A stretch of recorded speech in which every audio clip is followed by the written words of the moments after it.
Bonjour. Bon, bah écoutez, j'ai une bonne nouvelle. J'ai reçu toutes mes pièces. Donc, une semaine après mon petit coup de gueule, moins d'une semaine, 5 jours après mon petit coup de gueule, voilà, sur les pièces, comme j'expliquais que j'étais en attente. J'ai reçu un coup de fil du patron avec qui j'avais eu contact sur le salon, qui s'est excusé. Déjà, j'ai eu un message sur mon répondeur à mon message. Il m'a expliqué qu'il s'excusait. Il y avait eu un problème sur la commande. A priori, j'avais fait aussi une erreur. Voilà. Il m'a rappelé, on a parlé de vive voix. Donc, je lui ai expliqué que je pouvais tout à fait comprendre ces problèmes de livraison, d'approvisionnement. C'était juste au niveau de la communication que j'avais été vraiment embêté, quoi. Donc il s'en est excusé, il m'a expliqué aussi que en ce moment ils avaient énormément de demandes, qu'ils avaient beaucoup de mails, qu'ils avaient... Peut-être qu'ils n'ont pas la structure, je ne sais pas, j'en ai pas parlé, c'est pas mon problème, mais la structure pour répondre à autant de demandes, autant de mails, autant de choses. Donc j'ai reçu ma première commande, il m'a passé un coup de fil, j'ai reçu son coup de fil le lundi. J'ai eu la première partie de ma commande le jeudi, donc tout ce qui est médurite, segmentation, coussinette bielle. J'ai eu tout ça et le mardi suivant j'ai reçu en fait la distribution. En fait c'est la distribution a priori qui lui posait problème et c'est vrai qu'il aurait pu m'envoyer le colis en 2 fois, sûrement qu'il a dû vouloir l'envoyer comme une fois.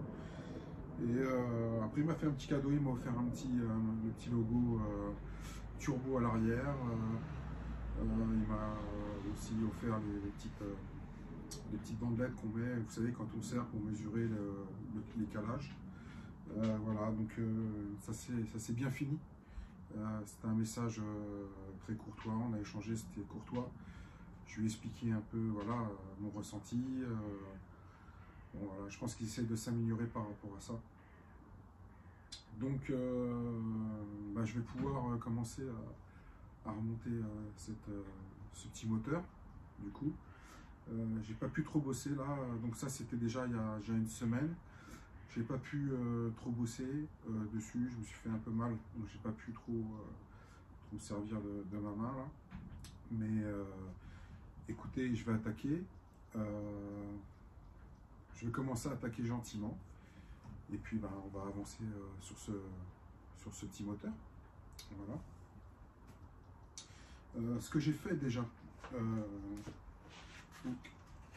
j'ai remonté la culasse, parce que la culasse, je l'ai emmené, je l'ai fait tester, rectifier et modifier mes sièges de soupape pour pouvoir rouler au Super 95, c'est ce qu'on m'a conseillé. Donc je me suis renseigné et je l'ai fait. J'ai changé mes soupapes côté échappement, parce que le gars m'avait expliqué qu'elles étaient légèrement tulipes, donc peut-être un petit... Voilà, je les ai changées.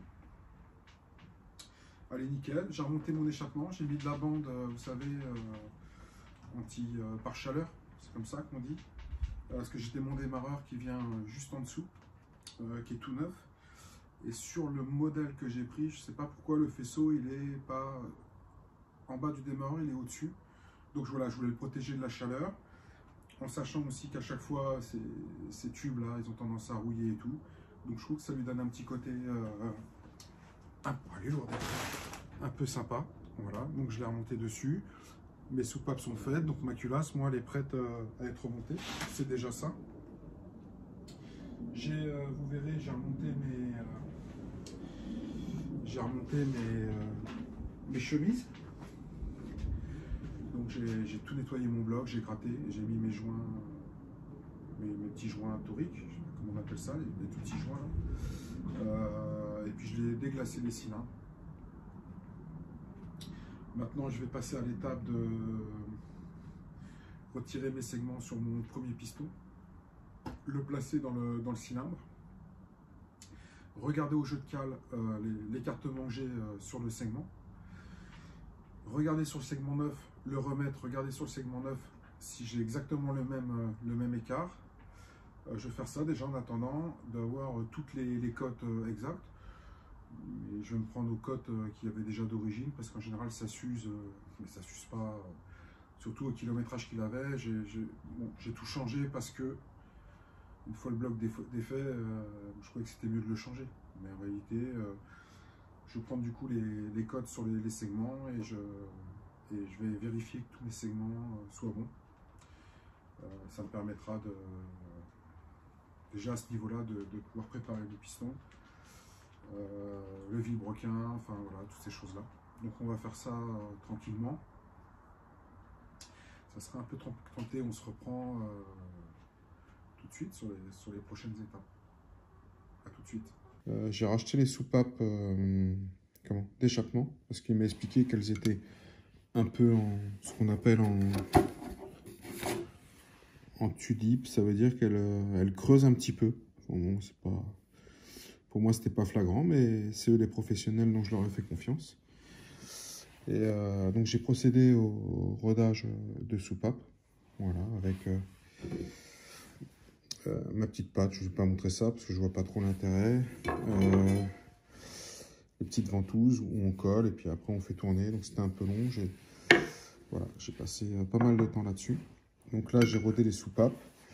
Et puis, tranquillement, au chaud, là, parce qu'il ne fait pas très beau. Et puis là, j'ai mis ma petite serviette. Je vais remonter mes... Comment ça s'appelle? Mes ressorts et mettre mes petits joints de soupape. Donc en fait, moi, ma certitude, il n'y en avait pas dessus. Quand j'ai démonté la mienne, il y en avait. Donc après on me dit que ça ne doit pas être d'origine, c'est rajouté, j'en sais rien. Et quand j'ai demandé aux professionnels qui m'ont refait la culasse, il m'a dit non, on peut en mettre, il n'y a pas de souci. Et d'ailleurs c'est même lui qui me les a redonnés. Donc du coup, je vais remonter mes joints de cul de soupape. J'ai une culasse qui m'ont fait ça comme neuf, vraiment aux petits oignons. Franchement c'est vraiment le top. Je repars sur une mécanique qui va être exceptionnelle. Bon voilà, sur ce petit moteur, je vais m'attaquer aux joints de chemise. Aux joints de chemise, voilà, tout simplement.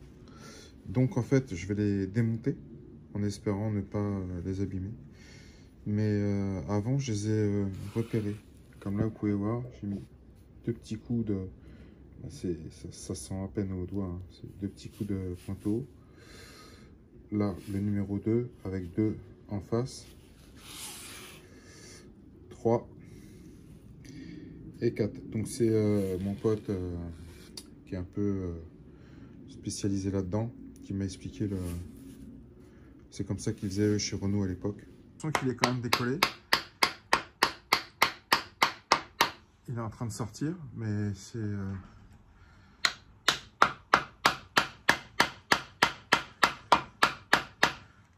C'est un peu simple, on m'avait dit. Fais gaffe, quand tu retires la culasse, il risque de bouger. Mais quand je vois là pour le sortir, comment faut taper, je suis pas sûr que ça se défasse aussi simplement qu'on l'avait dit. Voilà, en direct.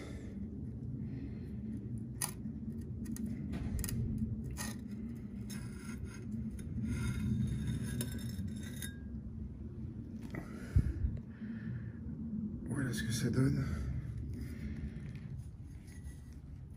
Et voilà, donc je sais pas si je joue dessus. J'ai pas l'impression. Si, peut-être qu'il est là. Oui, il est là. Il est à l'intérieur. On le voit à peine parce qu'il est écrasé. C'est très très fin. C'est infime.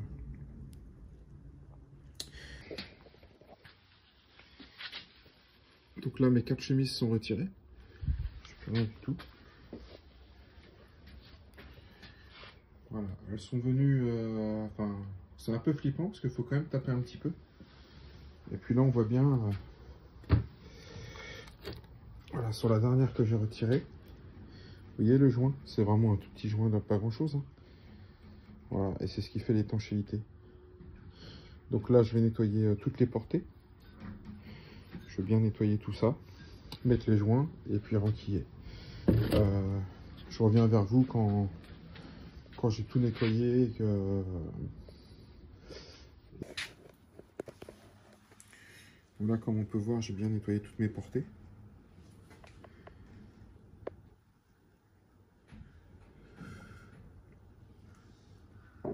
Voilà. Ainsi que mes chemises. Donc ça, elles sont toutes voilà, nettoyées, brossées. Et donc il y a bien les 4 joints. Vous voyez, c'est des joints très très fins. Donc là, je vais regarder pour récupérer les joints que j'ai dans ma pochette, les mettre dessus avant de passer à la repose.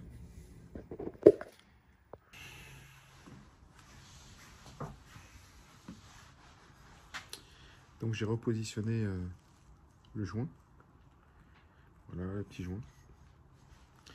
Là, je suis sur le cylindre, pardon, numéro 1, parce qu'on voit le poinçon là, qui est là. Donc je me replace face à mon cylindre numéro 1.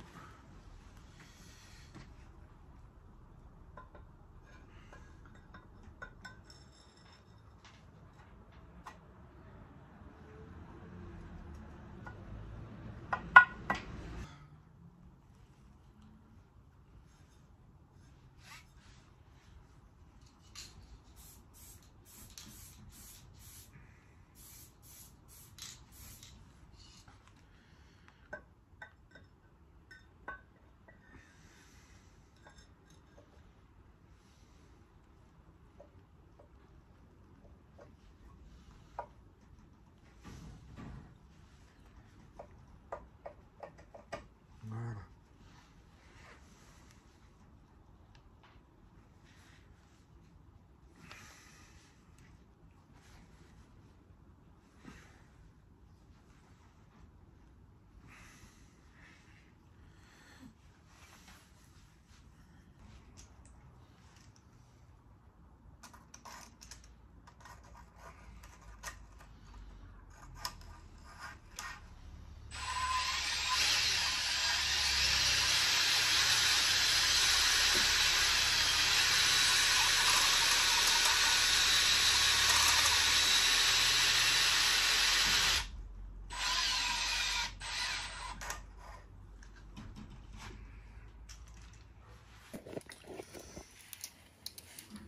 Voilà, donc là j'ai mis un petit coup pour le déglacer le cylindre à l'intérieur.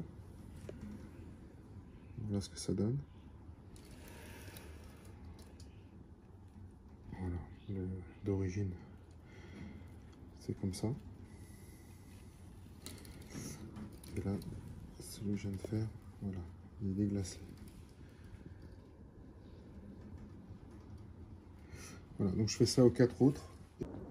Bon voilà, donc j'ai retiré un segment de mon piston que j'ai rentré à l'intérieur. Alors pour être sûr qu'il soit bien droit, j'ai pris mon piston, j'ai mis dans ce sens-là, voilà, pour être sûr que le segment soit bien en ligne. Et là, j'ai regardé avec mon jeu de cale, et là, je vois que j'ai entre les deux, vous voyez, mon jeu de cale rentre. Vous voyez, il rentre bien dans la fissure, là. Enfin, entre les deux segments. J'ai 0,50.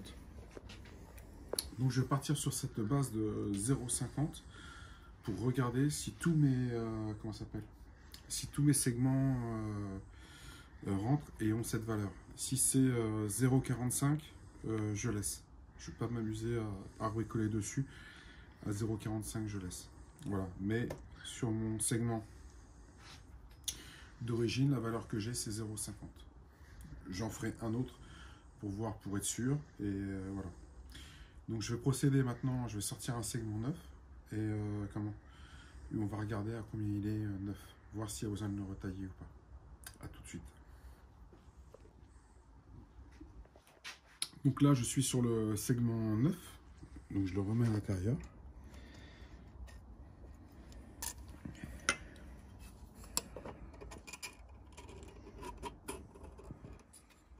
Voilà. Donc là, 0,50. il passe pas. Donc là, il se touche presque quand vous regardez. Regardez bien. Il n'y a quasiment pas d'écart. Donc ça veut dire que je vais être obligé de le retailler. Et je vais déjà regarder quelle valeur j'ai. J'essaye à 30. Alors 30, il passe à 30. Je vais essayer à 35. 35, il passe pas. Voilà. Donc il faut que je le retaille pour retomber sur ma valeur des 50. Si je veux rester dans l'origine, je vais essayer de voir quelle est la valeur d'origine, si je le trouve. Mais de toute façon, là, c'est pas assez espacé. Il me faut minimum, je pense minimum de chez minimum, il me faut du 40 minimum.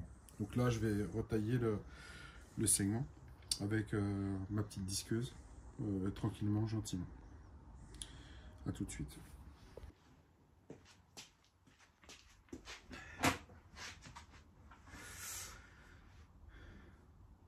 Bon, j'ai placé mon monteur parce que quand on s'est quitté, j'étais sur mes segments, sur la, vous savez, sur le jour de mes segments une fois fermés dans le cylindre.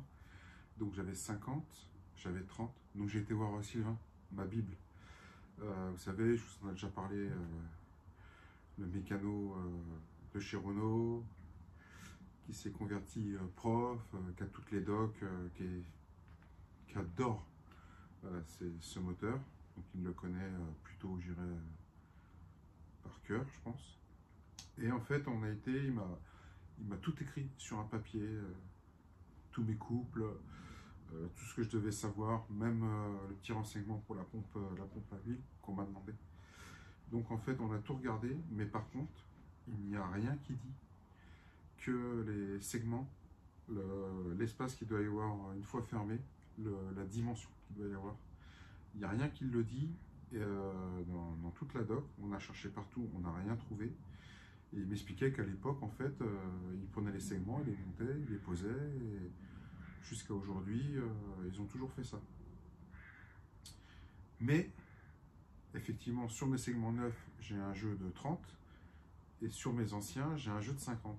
Donc, en discutant, on a convenu que, voilà, j'allais sûrement faire, du coup, un petit jeu en 50. Et puis, ce matin, là, j'ai envoyé un message à Manu, un abonné, un gars excellent, qui est de bons conseils constamment, qui a toujours la ref, le truc, enfin franchement. Donc j'ai envoyé un petit message. Alors là, oui, on arrive sur les fêtes de Noël.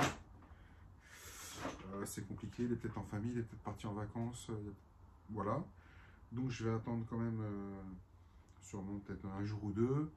Et puis si j'ai pas de nouvelles, parce qu'effectivement, il capte peut-être pas, il y a machin, je regarderai, mais je suis pas sûr que lui-même puisse avoir la réponse. Donc j'ai vu qu'il y a des gars qui préparent des moteurs qui laissent à peu près 40. Voilà, qui laissent à peu près 40. Donc je sais pas, moi j'ai 50, donc j'aurais tendance à dire, et j'ai essayé plusieurs segments, donc ils sont tous à 50. Donc j'aurais tendance à dire que je vais les remettre d'origine, mais j'attends encore un petit peu. Mais du coup, en attendant, parce qu'il y a quand même du boulot sur ce moteur, du coup, en attendant, je vais m'attaquer à reposer le vilebrequin. Donc, poser dans un premier temps tous mes coussinets. Tac, tac, tac. Donc, je me suis fait mon petit pot d'huile. Voilà, d'huile moteur. J'ai rajouté un petit peu de graisse dedans. Un petit peu de graisse un peu épaisse pour essayer de faire une mixture qui n'est pas super top, mais au moins je suis sûr que c'est super bien lubrifié, que ça va rester comme ça. Voilà. Donc écoutez, je vais attaquer déjà pour mettre ça. Et on se revoit, alors, vous voyez, sur les coussinets, vous avez deux petits trous, donc vous ne pouvez pas vous tromper, vous avez une encoche qui est ici.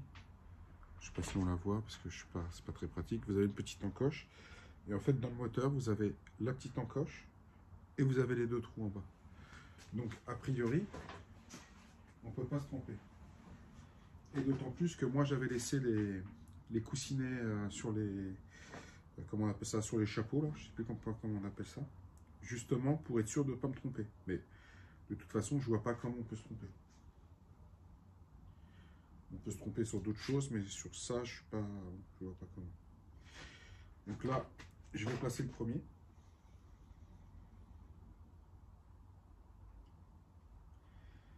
Voilà, je mets dedans mon pouce. Et normalement, il doit... Voilà, ça y est. Il est mis, il est en place. Donc c'est une opération qui n'est pas compliquée en soi. Là, c'est vraiment idée.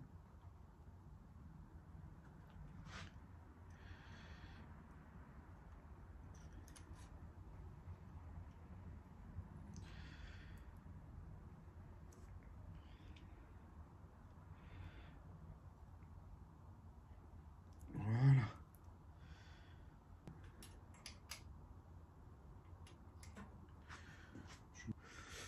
Donc quand vous les mettez, il y a des... comment ça s'appelle? Des rainures. C'est pour l'huile. Donc côté pas rainuré, côté bloc.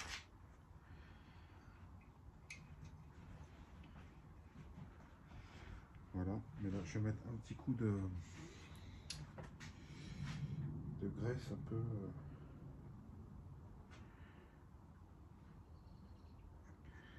que ça fasse un peu effet ventouse.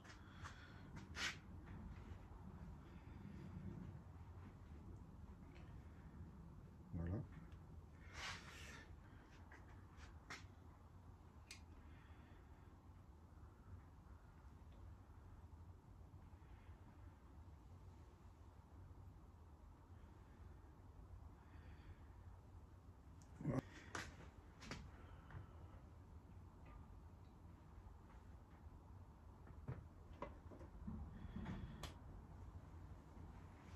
Voilà.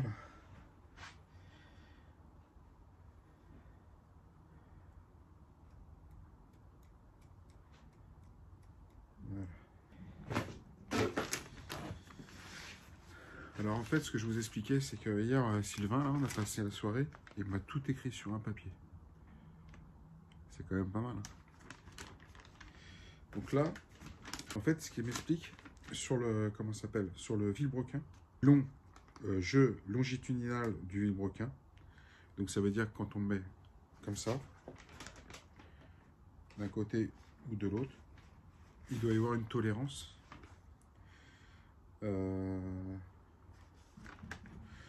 entre 0,5 à 0,23. Donc là, je regarde pour trouver le jeu de cale. Je vais le pousser d'un côté, et je vais passer mon jeu de cale, voir comment il passe, et de l'autre côté. Mais a priori, là, il n'y a pas de jeu. Si j'ai bien compris, je le pousse d'un côté au maximum.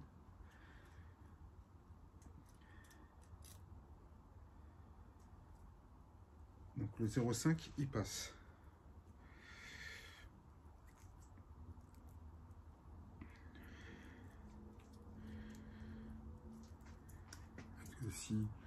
Si des fois il regarde la vidéo, je vais pas me faire engueuler. Je vais faire 0,6.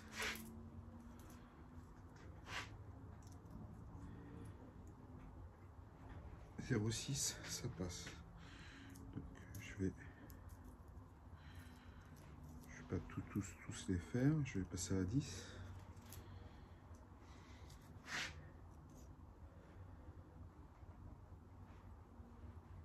« 0,10, il passe.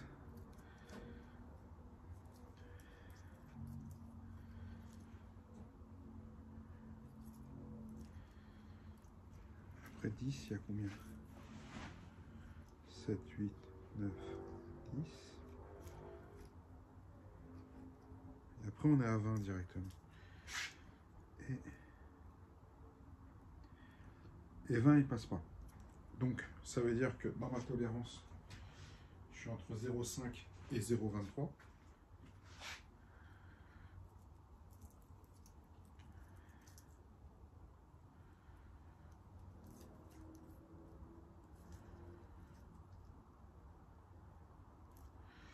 Et donc ça veut dire que 10 il passe et le 20 il passe pas. Donc je suis complètement dans la tolérance. Maintenant je vais le pousser de l'autre côté. Voilà. Je vais y aller directement déjà avec le 10.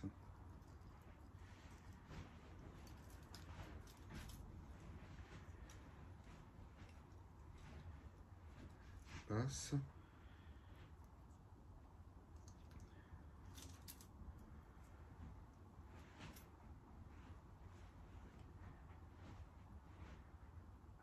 Et le 20, il passe tout juste en frottant. Ça veut dire qu'on est dans le... On est dans le... Dans la norme.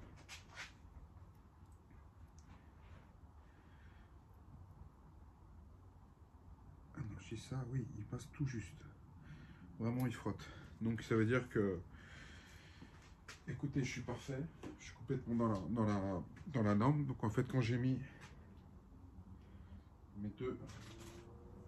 mes deux petits paliers, je sais pas comment on appelle ça, il me l'a dit déjà, bon bref. Quand on met ces deux cales là, quand on pousse le vilebrequin, entre le palier et le vilebrequin, il doit y avoir entre 0,5 et 0,23. Donc écoutez, je suis dedans. Donc c'est déjà ça, de ce côté là c'est parfait.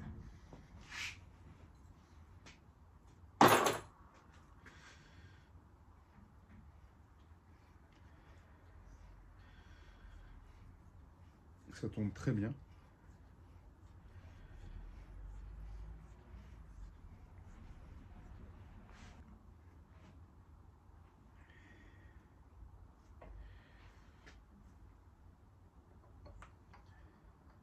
Ok. Donc là, je retire le vieux coussinet.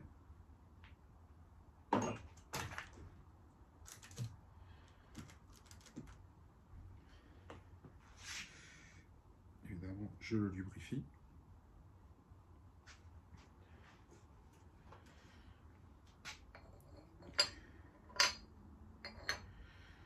Le coussinet neuf, pareil, je le lubrifie.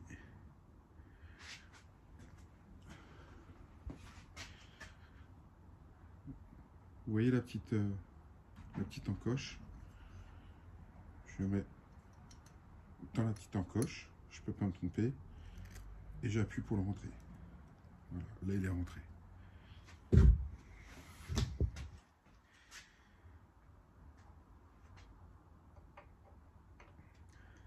Pardon, il va là. Il va ici.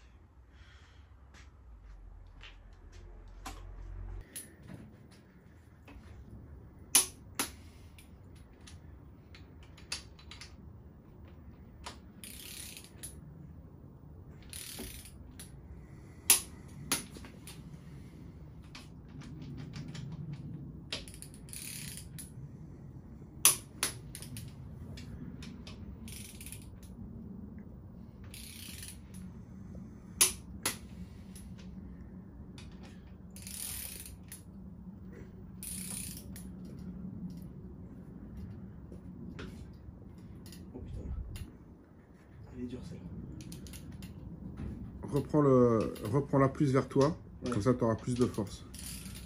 Voilà. Tu vois? Ouais. Tu vois comment tu prends la clé, tu as plus de force. Ouais.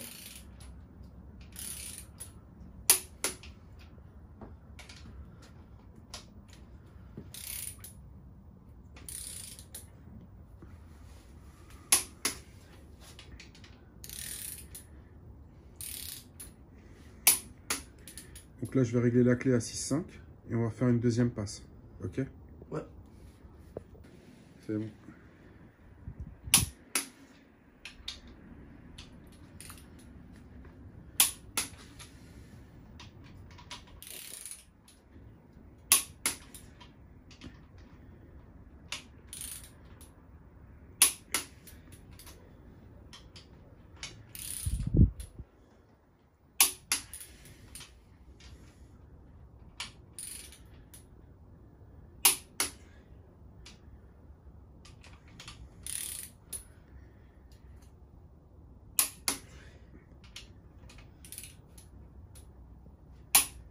Et voilà. C'est bon là, t'as tout bloqué? Ouais. Bon bah c'est parfait. On va passer au reste. Le coussinet.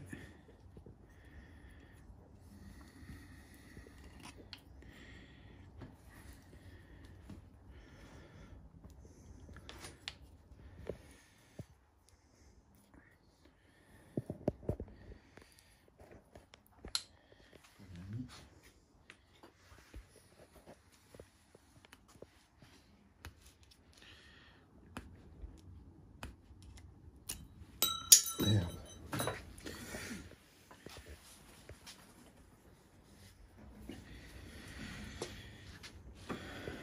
Il est là.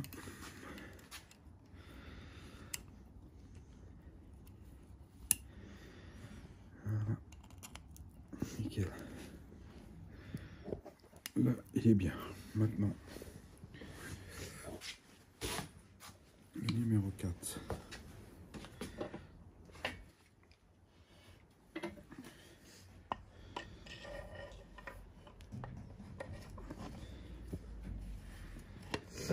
Voilà.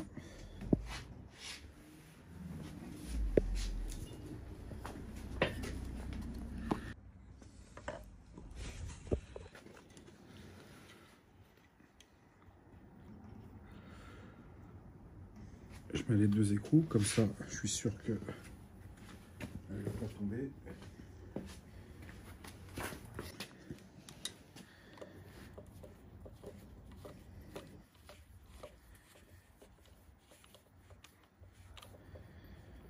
Voilà.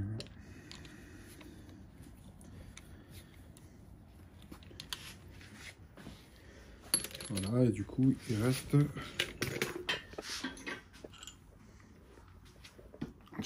les 4 à faire. C'est exactement le même procédé. Voilà.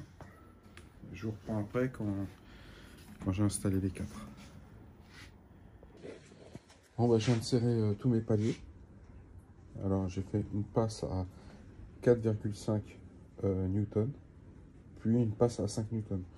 Bonjour, donc en fait j'ai monté la petite vidéo pour vous l'envoyer. Donc du moteur, je l'ai raccourci parce qu'elle était beaucoup trop longue. Et en faisant le montage, je me suis rendu compte que j'ai supprimé une séquence. Donc c'est la séquence des segments. Donc après m'être renseigné avec Sylvain, vous savez, sur les segments où il n'y a pas de cote, j'ai demandé aussi à Manu, un abonné, qui est tip top là-dessus, qui s'est aussi renseigné, qui m'a dit aussi qu'il n'y avait pas de cote sur les segments, qu'en fait les segments ils se montaient, on les posait tels quels ils étaient livrés. Donc en fait finalement après réflexion, je ne vais pas les retailler, je vais laisser le jeu de 30, je vais les laisser comme ça. Donc je les ai remontés ainsi. Sur les segments, quand ils sont vendus, c'est une pochette avec marqué numéro 1, numéro 2, numéro 3. Il y a et en fait, voilà, par rapport au piston, on ne peut pas se tromper. Le segment du haut, le segment du milieu, le segment du bas. Et il faut à tout prix décaler les ouvertures des segments. Moi, je les mets carrément à l'opposé. Il y en a, ils les mettent à un quart. Bon, voilà, c'était pour apporter cette petite précision que j'ai pas mis dans la vidéo parce que je sais pas si j'ai cliqué sur photo ou quoi, mais j'ai pas pu la prendre. Voilà.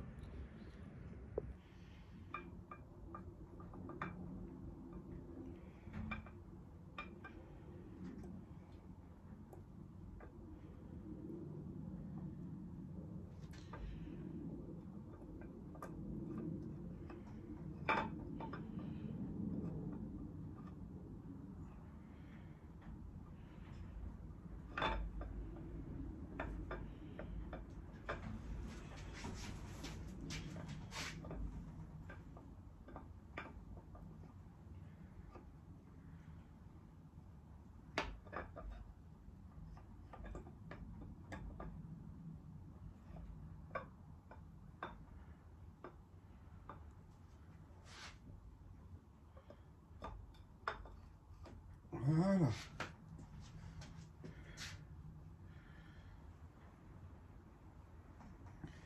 Graisseuse.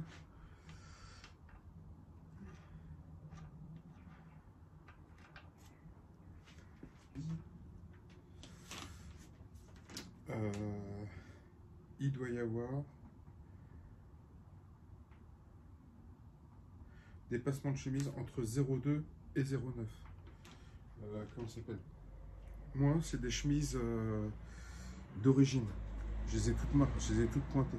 Tac, 1, 2, 3, 3, et ainsi de suite. Donc en fait, c'est des chemises d'origine qui étaient déjà en lieu et place. J'ai mesuré avec ce que j'avais,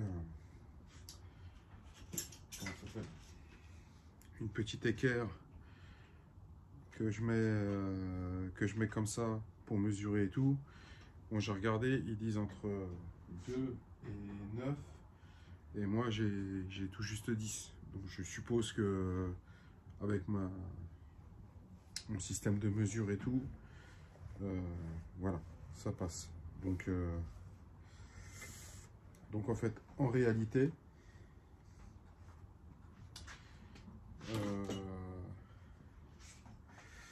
je pense que je peux quasiment remettre la culasse.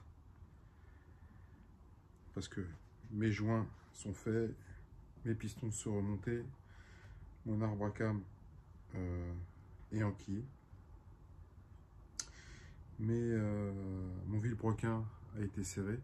Mes paliers de bielle, je crois que c'est comme ça qu'on dit, ils sont serrés.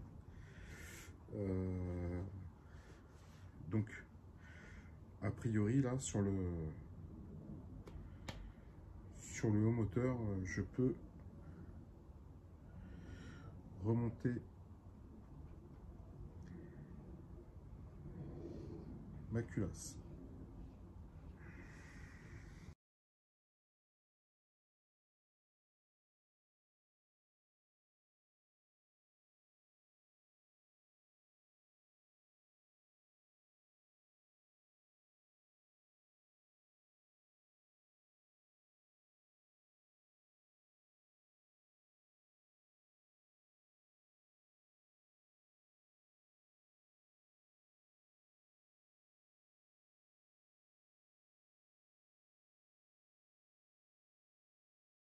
Du coup, j'en profite pour vous souhaiter une très belle année 2024 avec d'autres aventures. La vidéo, je l'ai coupée en deux, sinon elle aurait fait plus d'1 heure, donc c'était pas intéressant. Et l'autre partie du moteur arrive très vite. Vous allez voir, c'est surprenant. À bientôt.